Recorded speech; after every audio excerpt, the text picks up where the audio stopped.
Late today, as we mentioned, the president landed in Iowa for a speech on the economy, saying economic growth is, quote, exploding. But at the same time, consumer confidence plunged to its lowest level in more than a decade. The economic mood worsening across all ages, all income levels, according to the survey.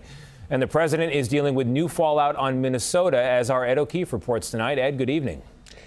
Tony, good evening. The president's decision to send new leadership to Minnesota comes, as he said today, quote, we're going to de-escalate a little bit.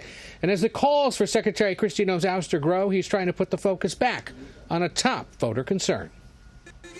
President Trump touched down in Iowa this afternoon, hoping to refocus on the economy and rally Republicans ahead of this fall's midterm elections. But the growing fallout over the shooting in Minneapolis followed him there. Why did you decide to shake up your leadership team in Minnesota? CBS News has learned Homeland Security Secretary Kristi Noem is facing internal scrutiny over her handling of the shooting.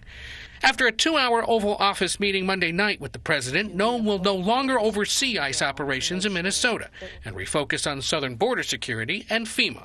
I think she's doing a very good job. The president is standing by Noem as the calls for her ouster grow. Now, more than 150 Democrats are calling for her impeachment. Republicans, concerned about what they've seen in Minneapolis, are urging the White House to take a new approach. They, being the White House, need to recalibrate on what needs to be done to make sure that that respect is going to be reinstilled.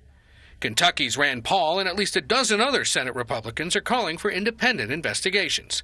The president supports a probe, but his remark that Preddy shouldn't have taken a gun to the protest has put him at odds with gun rights organizations. I don't like that he had a gun. I don't like that he had 2 fully loaded magazines. That's a lot of bad stuff. Minnesota is an open carry state, and Preddy was a legal gun owner. The National Association for Gun Rights said there's no more crucial place to carry a firearm for self-defense than a protest. Former NRA spokeswoman Dana Lash says administration officials should be careful with their words.